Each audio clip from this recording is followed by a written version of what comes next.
Now, from the makers of Cold Water Omo... Business reports were neatly stacked on Samuel Hammond's desk in his well-furnished study. The solitary table lamp cast a warm glow over the room. It was quiet. The flames from the log fire flickered in the broad hearth.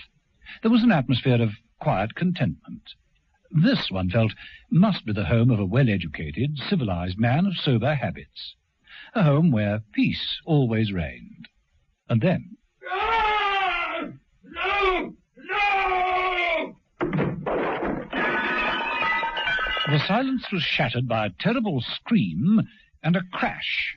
Seconds later, the door to the study burst open. Samuel Hammond rushed in, slammed the heavy door behind him, and began piling furniture against it, barricading himself in. Got to keep him out. Got to.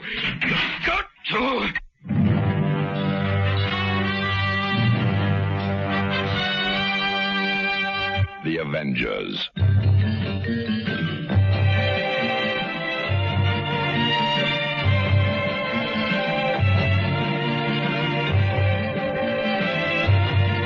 John Steed and Emma Peel, The Avengers.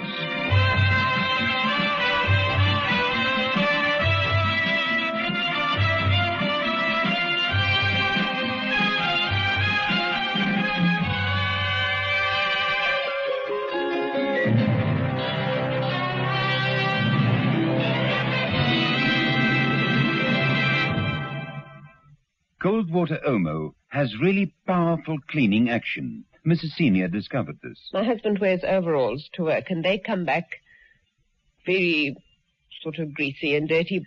My girl actually does them by hand in the tub, but she uses Cold Water Omo, and they're fine, and they come up perfectly clean. They say once an Omo user, always an Omo user. I've stuck to Cold Water Omo, and I'm still using it. It's the strongest washing powder I've used. Cold Water Omo cleans best.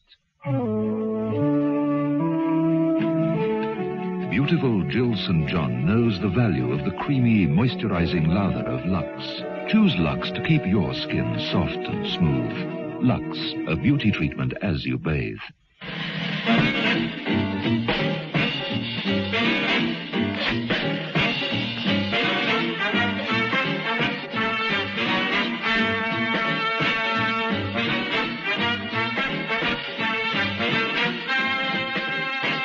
Episode 1 of this story, in which John Steed and Emma Peel start their investigations into the strange case of a deadly gift. Samuel Hammond, a large man in his mid-50s, had the demeanor of an ex-army officer, and normally his training made him a disciplined, thoughtful man who rarely panicked. But that evening in his study, all calmness was thrown to the winds. He worked like a madman, piling everything he could lay his hands on, a low settee, tables and chairs, in front of the heavy door.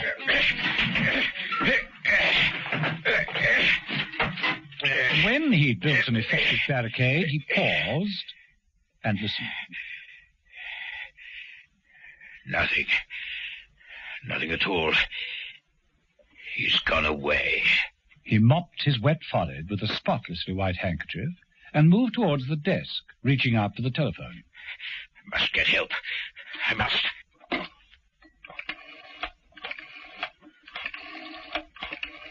His nervous fingers drummed the polished wood of the desk as he waited for the call to be answered.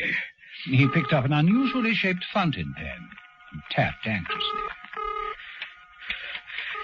Oh, come on. There was no reply. And then another sound became audible, the sound of enormous, clumping footsteps. Hammond dropped the phone back into its cradle. He reached for a large shotgun on the wall. He opened the desk drawer with trembling fingers, found 2 shells which he loaded into the gun, and briskly snapped the barrel back into place. The footsteps, which had got louder, didn't stop at the door. They broke through it, pushing aside all the furniture as though it wasn't there. No! Hammond raised the shotgun and emptied both barrels at the enormous figure of a man who appeared through the wreckage. The figure stopped in front of the desk. There was a curious whip-like sound as it raised one arm and brought it down on Hammond. The shotgun fell to the carpet. The metallic barrel twisted into a curved loop like a piece of soft wire.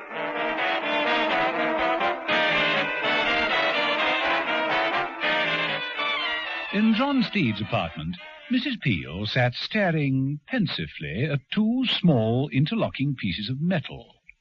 They lay on a green baize card table. They represented one of those irritating puzzles which, if you get the right combination of moves, can be parted with the greatest of ease. If you don't get the right movements, they become even more twisted into each other until you either throw the puzzle across the room and go quietly mad, or carry on for another futile hour or so. John Steed approached. Thinking it out first, Mrs. Peel. I've tried everything. It isn't possible, Steed.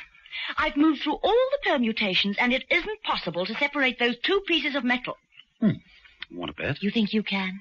I can make you believe I have, create the illusion. Oh, stop talking in riddles. Well, we're talking in puzzles, much the same thing. Want to place that bet? You're on. The usual? Champagne supper on me if you can do it. Steed picked up the two pieces of metal. He held the end of each in either hand, and with a flamboyant gesture, which would have done credit to a professional conjurer, threw his arms into the air. Seconds later, two pieces of metal landed on the green cloth table. I don't believe it. I just don't believe it. Now you see it, now you don't. It's a question of know-how. Oh, excuse me. Steed? Oh, yes, Mother. No, she's here. Yes, I see. Yes, very well. Can you give me that address again? Steed drew a fountain pen from his pocket. Yes, I've got that. Right. Yes, we'll report. Bye. Mother? Yes. Work. Come on, Mrs. Peel. Let's leave the playthings and get down to business. Right. But can you explain how you did that trick? Give away a free champagne supper. Oh, very well. Steed slipped a hand into his cuff and produced the original pieces of metal firmly welded together. He threw them onto the table alongside the separated pieces. Steed, you cheated. Ever since Eton, life itself is an illusion, Mrs. Peel. Shall we go?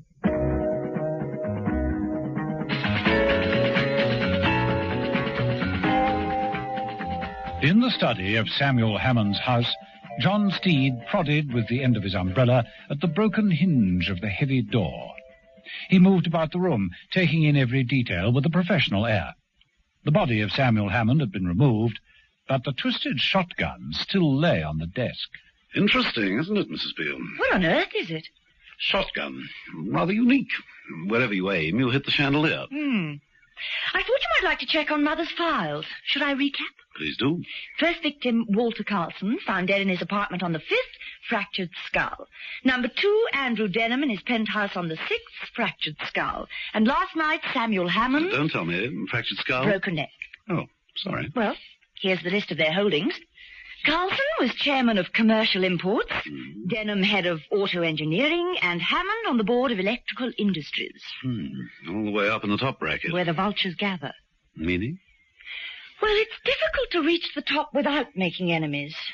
Could it be revenge? Some hired assassin? No. No, professional killers don't use a battering ram to get to their victims. Whoever came through that door was in a wild frenzy. I suppose Hammond wasn't expecting anyone. Seen an appointment book? Well, there is a desk diary, but at the time of death, one wouldn't have expected a visitor. At least, not that type of visitor. There's a note down here, Harachi, 2:30. No other entries. Well, it looks like a dead end.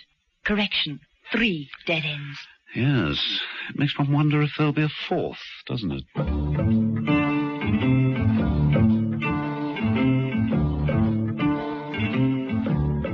At the entrance of the block of buildings marked Administration Industrial Developments Limited, Great Britain, the security guard, who was quietly dozing on duty, heard a very distinctive sound. He shook the sleep from his head with a sudden gesture, wiped his eyes with the back of his hand, and gathered his thoughts. The sound approached. Hey, you! Who are you? The footsteps grew louder. Lumbering along the corridor appeared the figure of an enormous man. His black coat was flapping behind him, his shoulders massive, the black trilby hat pulled down low over his eyes. His hands, hanging stiffly at his sides, were contained in black silk gloves. Stop! Stop! Do you hear me? The figure advanced without varying its pace. It approached the guard and...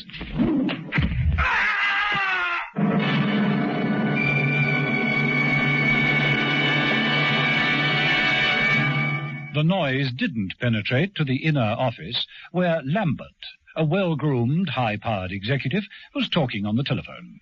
Have you got that figure, Miss Forbes? Yes, Mr. Lambert. How's the Harachi deal? Well, I'm seeing their representative this afternoon. Excuse me a moment. The other phone's ringing. Lambert? What? Well, why call me? You've got a dozen men in security. Now, don't bother me again. You still there, Miss Forbes? Yes, indeed, sir. What seems to be the trouble, Mr. Lambert? That was security. It seems that someone has got in without a pass. Nothing to do with us. Now, look here. About that estimate. I want the whole cost of the first quarter and... What the devil? Hold on a moment, Miss Forbes. What is it? What is it, Mr. Lambert? Just hold on. Lambert pushed back his chair and stood up, heading for the door. But before he got there, a gloved fist crashed through the wooden panel. Lambert reacted by rushing to the desk and opening a drawer. He grabbed a revolver and pointed it at the enormous figure that burst through the door. Who are you? What do you want? Keep away, all right? Lambert emptied the entire barrel at the advancing figure. It continued relentlessly, stopped in front of Lambert. No! No! Mr. Lambert! Mr. Lambert, what's happened? Are you all right? What is it, Mr. Lambert? Can you hear me, Mr. Lambert? Mr. Lambert! Some hours later, John Steed and Emma Peel arrived on the scene. Steed walked through the broken doorway. Extraordinary. Much easier to have just used the handle. The guy who was knocked out said the man was enormously big. And he was bulletproof, too. Look, Steed picked up 2 blunt-nosed bullets from the carpet. these bullets must have been fired at point-blank range. They merely flattened themselves on the target. A bulletproof man, and he got victim number 4. Adds to the confusion a bit, doesn't it, Mrs. Peel?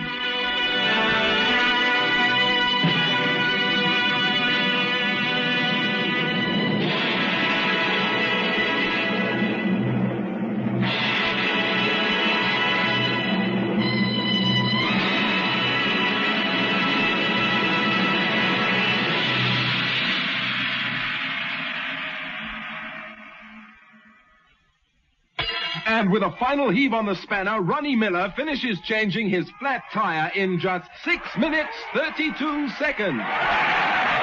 Well done, Ronnie. You play any other sports? I wash the car once in a while. You look very fresh, Ronnie. What deodorant do you use? Shield for Sportsmen, of course. Why? It works. Shield for Sportsman deodorant won't stick, sting, or stain. In aerosol or roll-on, it's made to keep sportsmen cool and dry. Think what it can do for you.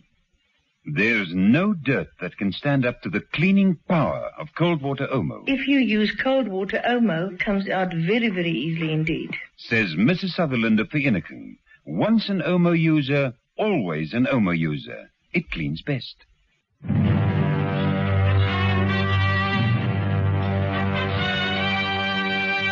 The Avengers.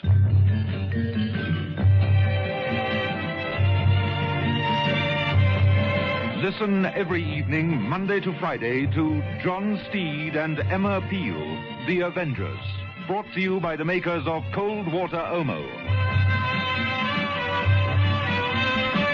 The Avengers, Donald Monat as John Steed and Diane Appleby as Emma Peel, is adapted and directed by Dennis Paulbig and produced by David Gooden.